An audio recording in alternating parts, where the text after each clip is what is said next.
አሁን ያለው ግጭት ከዚህ ቀደም ከነበሩት የተለየ የሚያደርገው ኢራን አሁን በሉዓላዊ ግዛቷ ላይ ጥቃት ደርሶብኛል በሚል በቀጥታ የእስራኤልን ምድር በድሮንና በሚሳኤል መምታቷ ነው። እስራኤል በበኩሏ የኢራንን ወታደራዊና የኒውክሌር ተቋማትን ኢላማ እያደረገች አንድ ባንድ እንደዚህ አለቃ የሆኑ መሪዎቻቸውን፣ ዋና አያቶላቸውን፣ ምክትሉን፣ ልጃቸውን፣ የልጅ ልጅ ጨርሳቸዋለች። አሳሲኔሽን እነዚህ የኒውክሌር ሳይንቲስቶች በሙሉ ተራ በተራ ተገለው አልቀዋል። እና ሊሆኑ የሚችሉ ፊውቸር ሴናሪዮስ አሉ። ምን ሊሆን ይችላል? የብዙዎቻችሁ ጥያቄ ሊሆን ይችላል። ምን ሊሆን ይችላል? አሁን የምንመለከተው ነገር እንግዲህ ይሄ ሊሚትድ የሆነ ኤስካሌሽን ነው የምናየው፣ ወይንም ደግሞ የተገደበ ሪስፖንድ ነው የምታዩት። ሁለቱም ወገኖች ወደ ሰፊና ሁሉን አቀፍ ጦርነት ወደ ፉል ስኬል ዋር ከመግባት ምን ብለዋል? ፈርተዋል። አንዱ የሌላውን ወታደር አቅም የሚቀንስ የተወሰኑ ጥቃቶችን ብቻ ይሰነዝራሉ። በቦምብ ይቆራቆሳሉ እንጂ በእግረኛ ጦር ለመግባት አልደፈሩም ሁለቱም። ምክንያቱም በጣም የማይቆም ጦርነት ይሆናል ከተጀመረ ከገቡ በግር ማለት ነው። ሌላው የኒውክሌር ስጋት አለ። እስራኤል ኢራን የኒውክሌር መሳሪያ ባለቤት እንድትሆን አትፈቅድም። ስለዚህ የኢራን የኒውክሌር ማበልጸጊያዎች፣ ማልሚያዎች፣ ጣቢያዎች ላይ ጥቃት ልሰንዝር ብትል ቀጠና ወዴት ይገባል ማለት ነው? ወደ ከፋ ጦርነት ውስጥ ይገባል። ራሱ ኒውክሌሩ አክቲቬትድ ከሆነ አደጋ ውስጥ ይገባል። እስራኤል ደግሞ በጣም ብትጎዳ፣ ምናልባት ኒውክሌር ብትጠቀም ሌላ ታሪክ ሊጻፍ ነው። ኒውክሌር አላት። በግምት 100 ምናምን ኒውክሌር ካላቸው አገሮች አንዷ እስራኤል ናት። የዓለም መንግስታት የሚያከብሯትም ለዛ ነው። ስለዚህ የኒውክሌር ስጋት አለ። ጦርነቱ በጣም ሊሚትድ ነው። ከተወሰነ ከመቆራቆስ ከመወራወር በስተቀረ አልፎ ወደ እግረኛ እንዳይገቡ ፍርሃት አለ። ሌላው ፕሮክሲ ዋር ይሆናል ተብሎ ነው የሚታመነው። ምን ማለት ነው? ኢራን እንደ ሂዝቡላ፣ እነዚህ ሌባንን እንዳሉት፣ እንደዚህ ሀውቲ፣ እነዚህ የመን እንዳሉት እና በሶሪያ ያሉ ታጣቂዎችን በመጠቀም እስራኤልን በሁሉ አቅጣጫ ማስጨነቋን ልትቀጥል ትችላለች። ምክንያቱም ከጦርነቱ በፊት ሀውቲዎቹ ያንን ሚሳኤል ይወረውሩ የነበሩት ከኢራን እየወሰዱ ነበር። ኢራኖች ናቸው ሰፕላይ ያደረጓቸው የነበረው እና አሁን ሀውቲዎቹ ያሉበትን ምስቅልቅል ህይወት ልትመለከቱ ትችላላቸው። ከዚህ የተነሳ ነው እስራኤል መታ ሶማሊላንድን እውቅና ሰጣለዋለች። ሶማሊላንድን እውቅና ከሰጠች በቀላሉ ከሶማሊላንድ ሆና ከኢትዮጵያ ጋር ሆና ሀውቲዎችን በቀላሉ በቁጥጥር ስር ልታውል ትችላለች። መርከቦች አይያዙባትም። ብዙ አማራጮች እዛ ቦታ ላይ ይኖራታል ማለት ነው። ስለዚህ ጨዋታ ፖለቲካው ኃይለኛ የሆነ ጂኦፖለቲክስ ራሱን የቻለ ጨዋታ ሆኗል። እንደ ዳማ ጨዋታ ነው እና መንፈሳዊና ትንቢታዊ ዩቷው ላይ ፎከስ እናደርግ ፖለቲካውን ልንተወው አንችልም። አሁን እየሆነ ያለው ነገር እንድናውቀው አይኖቻችን እንዲከፈቱ ነው። ስለዚህ ይሄ ግጭት በመጨረሻው ዘመን ትንቢቶች ውስጥ በጣም ትልቅ ስፍራ አለው። የፋርስና ወይም የኢራን ሚና በሕዝቅኤል 38 ላይ በተጠቀሰው የጎግና ማጎግ ጦርነት በዛ ውስጥ ፐርሺያ ከሰሜን ሀያላን አገሮች ጋር በመሆን እስራኤልን ለመውጋት ከሚሰለፉት ዋና ዋና ሀገሮች አንዷ ሆና ትጠቀሳለች። ልዩነቱ ከጎግ ጋር ያለው ምንድን ነው? አሁን ኢራን እየመራች ነው ጦርነቱን ያለው። ነገር ግን በዛ ጊዜ ላይ የዛን ጊዜ ጎግ ወይም ሩሲያ ናት የምትመራው፣ ኢራን ተከታይ ነው የምትሆነው፣ ኢትዮጵያም እንደዚሁ ማለት ነው። ስለዚህ ከነዛ ከዋና ዋና ተከታይ ሀገሮች አንዷ ፋርስ ትሆናለች። አሁን የሚሆነው ነገር እንኳን ምክንያት ሊሆናቸው ይችላል። ስለዚህ አሁን ያለው ወደ ጎግና ወደ ማጎግ ጦርነት ይቀየራል ወይ? አይመስለኝም። አሁን ያለው ሊሚትድ ነው ብያችኋለሁ። የዛ ጊዜ ግን ጎግ ማጎግ ሲሆን ግን እስራኤልን ወደ መውረር በብዙ ሀያላን ሀገሮች ወደ መጠቃት እስራኤል ትመጣለች። አሁን የምናየው የኢራንና የእስራኤል ጠላትነት ለዚህ ትንቢት መሟላት መንገድ እየጠረገ ነው የሚል እምነት አለኝ። መንገድ እየጠረገ ነው አሁን ያሉትም መሪዎች። ስለዚህ ሌላው ይሄ ግጭት በመጨረሻው ዘመን ትንቢቶች ውስጥ በጣም ትልቅ ቦታ አለው። በዚህ ውስጥ አሁንም የምናየው የእግዚአብሔርን ጥበቃ ነው። በታሪክ እንደታየው ቅድም እንደነገርኳችሁ እስራኤል በጠላቶች በተከበበች ቁጥር እግዚአብሔር በተለየ መንገድ ጣልቃ በመግባት ህዝቡን ሲጠብቅ ከዚህ በፊት ነበረ፣ ወደፊትም ይጠብቃል። እና ለቤተ ክርስቲያን ታዲያ መልእክቱ ምንድን ነው? የጸሎት ጥሪ ነው። ቤተ ክርስቲያን ለኢየሩሳሌም ሰላም ለምኑ ተብላለች። መዝሙር 122 ቁጥር 6። እውነትም ለመናገር ለኢራን ህዝብ እንጸልያለን ሰላም እንዲሆንላቸው። ለሚጎዱት በጦርነት ለሚያልቁት ሕፃናት ልንጸልይላቸው ይገባል። እነሱም ሰይጣን የሰው ደም ሲፈስ ደስታው ነው። ጦርነትን ይፈልገዋል። ደም ብዙ ነፍሳት አግዞ በቃ መከር ለሱ የሚገባለት ያኔ ነው። ደስታው ያኔ ነው። ለዚህ ለከተማይቷ ለሕዝቧ ሰላም ልንጸልይ ይገባል መጽሐፍ ቅዱስ ስላዘዘን። ለዚህ በሁለቱም ወገን ላሉ ንጹሐን ዜጎች ስለ እነሱ ሕይወት ልንጸልይላቸው ይገባል። ለዚህ ጦርነቱ ወዴት ያመራል የሚለው ጥያቄ በዓለም መሪዎች ውሳኔና በወታደራዊ ስልቶች ቢወሰንም የመጨረሻ ውጤት ግን በእግዚአብሔር እጅ ነው። ሁኔታው በቃ ይሄ እኛ በጸሎት በእግዚአብሔር ፊት ልንተጋበት የሚገባ ጉዳይ ነው። እግዚአብሔር ጣልቃ እንዲገባ፣ እንዳይመረቅስ፣ ኮንቲኒየስ እንዳይሆን፣ ኑሮ ውድነት እንዳይጨምር። በጣም ይሄ መገለጥም ትንቢትም አያስፈልገውም። ሁል ጊዜ ጦርነት ሲኖር ከጦርነት በኋላ ቸነፈር ይኖራል፣ ወይንም ደግሞ ትልቅ ረሃብ ወይንም የኢኮኖሚ ኢንፍሌሽን ይመጣል፣ ወይንም ደግሞ የኢኮኖሚ የዋጋ ግሽፈት ይመጣል። የነገሮች መወደድ።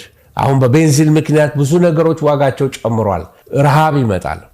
የሰዎች ኑሮ መቆርቆዝ ይጀምራል። ኢኮኖሚ ሊወድቅ ይጀምራል። ታላላቅ አገሮች ትልቁ ፍርሃታቸው ይሄ ነው። ኢኮኖሚ ወደቀ ማለት ደግሞ ብዙ አገሮች ላይ ስቴቢሊቲ ይቀራል። ብዙ ሀገሮች ላይ መፈንቅለ መንግስቶች ሊደረጉ ይችላሉ። ረሃብ ሊኖር ይችላል። ለዚህ ጦርነት ብዙ መዘዝ አለው ልላችሁ ነው። ብዙ መዘዝ አለው። አሁን አንድ ጥያቄ አለ። ትናንትና አንድ ጠየቀችኝ። ጥያቄው ምን የሚል ነው? ፓስተር አለችኝ፣ አሁን ያሉት ፍልስጤሞች እና ድሮ ያሉት ፍልስጤሞች አንድ ናቸው ወይ ብላ ጠየቀችኝ። ለብዙዎቻችሁ ጥያቄ ሊሆን ይችላል። ፍልስጤም እና ፓለስታይን ሁለቱ የተለያዩ ነገሮች ናቸው። ፍልስጤም የነ ጎልያድ ሀገር ታስታውሷቸዋላችሁ። እነ ጎልያድ የነበሩበት በመጽሐፍ ቅዱስ ውስጥ በተደጋጋሚ የምናገኛቸው ህዝቦች ናቸው። እነዚህ ፍልስጤም የሚባሉት መነሻቸው ወይም የታሪክ ዲኤንኤያቸው በጥናት እንደሚያመለክተው ጥንታኖቹ ፍልስጤሞች ከአካባቢው ወይም ከመካከለኛው ምስራቅ ሳይሆኑ ከኤጂያን ሲ ወይም ደግሞ ከኤጂያን ባህር ይሄ ግሪክ አካባቢ ያለው ቀርጤስ የሚባል ከቀርጤስ አይላንድ ወይም ክሬት ከምትባለው አይላንድ የመጡ የባህር ህዝቦች ተብለው በመጽሐፍ ቅዱስ ተጠርተዋል። ሃይማኖታቸው ጣዖት ማምለክ ነው። ዳጎድን፣ አስታሮትን ያመልካሉ እና መጨረሻቸው የነበሩት በ604 ዓመተ ምህረት አካባቢ በባቢሎን ንጉሥ በናቡከደነጾር ወረራ ወቅት ድል ተመተው ከታሪክ ገጽ ጠፍተዋል። ፊልስጤን የሚባሉት ህዝቦች አንድ የተለየ ህዝብ በቃ እንደ አንድ የተለየ ህዝብ ሳይሆን ዝርያቸው አለ፣ ግን በህዝብ መካከል ተበትነዋል።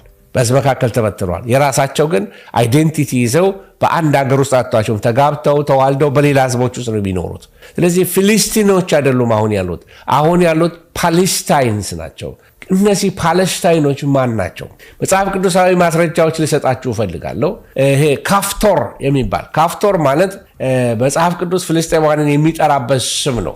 የዛሬዋ ቀርጤስ ምሁራን ይህንን ይስማማሉ። በአሞጽ 9:7 ላይ እስራኤልን ከግብፅ ምድር ፍልስጤማውያንን ከካፍቶር አላወጣሁምን ይላል መጽሐፍ ቅዱስ። ካፍቶር ማለት ከቀርጤስ ማለት ነው። ኤርምያስ 47:4 ላይ እግዚአብሔር ፍልስጤማውያንን ከካፍቶር ደሴት የቀሩትንም ያጠፋቸዋል ይላል። ስለዚህ ፍልስጤማውያን ኦሪጂናቸው ከቀርጤስ ነው እንጂ ፍልስጢን አይደሉም። ፓለስታይን የሚለው ቃልና ፍልስጢን የሚለው ቃል ተቀራራቢ ነው።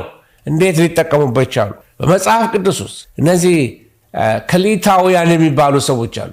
የዳዊት የቅርብ ዘበኞች የነበሩ ከፍልስጤማውያን ወገን የነበሩ ማለት ነው። ስማቸው ከቀርጤስ የመጡ ናቸው። ክሬተንስ ናቸው እና ከዛ ስም ጋር ነው የሚያያዙት። በተለይ ፍልስጤም የሚለው ቃል ከዕብራይስጡ ፓላሽ ወይንም ደግሞ ወራሪ ሰንጣቂ ከሚለው ቃል ጋር የመጣ ነው። ከውጭ የመጡ ናቸው፣ ፓላሽ ናቸው። ይህ የሚያሳየው እስራኤላውያን ፍልስጤማውያንን እንደ ምድሪቱ ባለቤት ሳይሆን ከባህር ማዶ መጥተው በኃይል የሰፈሩ ኢንቬደርስ ነው። በኃይል የነበራቸው ሰዎች ነበሩ። መኖሪያቸው ኤሬት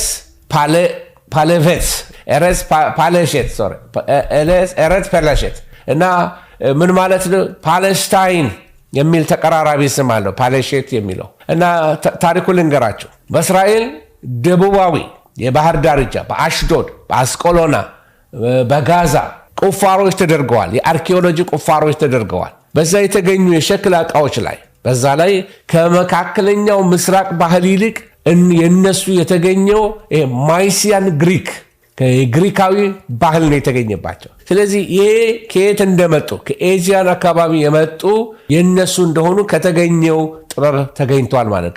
ከተገኘው አርኪኦሎጂ ታውቋል ማለት ነው። በተለይ እንደ አውሮፓ አቆጣጠር በ2019 ላይ በአስቀሎና ወይም አሽቀሎና የሚሉት አይሁዶች በዛ አንድ የፍልስጤማውያን መቃብር ላይ ጥናት ተደረገ። በተለይ በናስ ዘመን ላይ በብሮንዝ ኤጅ ላይ ከአውሮፓ አካባቢ ከግሪክ አካባቢ የፈለሱ ሰዎች እንደነበሩ በሳይንሳዊ መንገድ ይሄ እንግዲህ የዘመኑ ዲኤንኤ ያረጋገጠው። ስለዚህ እነዚህ የባህር ህዝቦች ሲ ፒፕል ተብሎ የተጠሩት ወራሪዎች ነበሩ እና ታሪካዊ ፍልሰታቸውን እንግዲህ ከ1200 ከክርስቶስ ልደት በፊት ነው። እነዚህ ህዝቦች በጣም በባህር ኃይል በጣም ጎበዞች ነበሩ። ግብፅን ለመውረር ሞክረው ነበረ። በግብፅ ንጉሥ በራምሴስ በሶስተኛው ራምሴስ III በእሱ ተሸንፈው በከነአን በደቡባዊ በኩል የባህር ዳርቻ ላይ ሰፈሩ። አሁን ፊሊስቲን ወይ ፓለስታይን የሚባል ያቺ ጠርዟ ላይ ተቀመጡ ማለት ነው። በዚያ 5 ከተሞችን ይዘው ነበረ። ቅድም የጠቀስኳቸው ጋዛ፣ አስቀሎና፣ አሽዶድ፣ ጌት፣ አቃሮን እነዚህ ሀገሮች የፍልስጤማውያን ከተማ ሆነው በዛ ይኖሩ ነበረ። ስለዚህ ፍልስጤማውያን በአካባቢው ባዕድ የነበሩ ወይንም ደግሞ ፕሊሽቲም ወይንም ደግሞ ወራሪ ተብለው የተጠሩ በዕብራይስጥ ቋንቋ ማለት ነው። ምክንያቱም መነሻቸው ከሜዲትሬኒያን ባህር ማዶ ከነበረችው ከቀርጤስ ደሴት ነበር። የሮማውያን አንዱ ተመልከቱ፣ ይህ ታሪክ በጣም ወሳኝ ነው። የሮማው ንጉሥ ሄድሪያን ያደረገው አንድ ታሪክ አለ። አይሁድን ለመቅጣት ያደረገው 2 ትልቅ ነገሮች ነበሩት። አንደኛ የመልክዓ ምድር ለውጥ አመጣ። የአይሁድ ሕዝብ ከምድሩ ጋር ያለውን መንፈሳዊ ቁርኝነት ለማጥፋት ጁዲያ የሚለውን ስም ሰርዞ በጥንቶቹ ጠላቶቻቸው ስም ፓለስቲኒያ ብሎ የጠራት ሄድሪያን የሚባለው የሮማው ንጉሥ ነበር። አያችሁ፣ ሌላው ሃይማኖታዊ ለውጥ ነው ያደረገው። ሮማውያን ለበቀል በአመፅ ስለተነሱበት ማለት ነው እና ባርኮቫ እና ሃይማኖታዊ ለውጥ ያደረገው ኢየሩሳሌምን ኤሊያ ካፒቶሊና የሚል ስም ጠራና ቤተ መቅደሱን የሮማውያን ጣዖት መሰዊያ አድርጎ አቆመው ማለት ነው። ኢቭን ኢየሩሳሌም የሚለውን ስም ቀይሮት ነበረ፣ ሄድሪያን ማለት ነው። ኤረጽ እዝራያ አይሁድ በስደት በነበሩባቸው 2000 ዓመታት ሁሉ ምድሪቱ ፓለስታይን ብለው ጠርተዋት አያውቁም። በጸሎታቸው በጽሁፋቸው ሁሉ ኤረጽ እስራኤል የእስራኤል ምድር እያሉ ነበር ሪፈር የሚያደርጓት። ፓለስታይን የሚለው ስም በዓለም አቀፍ ደረጃ ጎልቶ የወጣው በብሪቲሽ ማንዴት ዘመን ሲሆን ያን ጊዜ በምድሪቱ የሚኖሩ አይሁዶች ፓለስቲናውያን አይሁዶች የዛን ጊዜ እነሱ አይሁዶችን ራሳቸው ፓለስቲኒያን ጁስ ተብለው ተጠሩ ማለት ነው። ከ1948 የእስራኤል መንግስት ሲመሰረት ፓለስታይን የሚለው መጠሪያ ለአይሁዶች አበቃና ወደ ጥንታዊ ስማቸው እስራኤል ወደሚለው ተመለሱ ማለት ነው። ፍልስጤማውያን የሚለው መጠሪያ ደግሞ ቀስ በቀስ ወደ ማን ሄደ ማለት ነው? በአካባቢው ለሚኖሩ የአረቦች የተሰጠ ብሔራዊ መለያ ሆነ ማለት ነው። ጸጋና ሰላም ከእናንተ ጋር ይሁን እንላለን። አይሁዶች እንደሚሉ ባሩሃባ በሼም አዶናይ ብለስድ ኢዝ ሂ ሁ ካምስ ኢን ዘ ኔም ኦፍ ዘ ሎርድ፣ በጌታ ስም የሚመጣ የተባረከ ነው።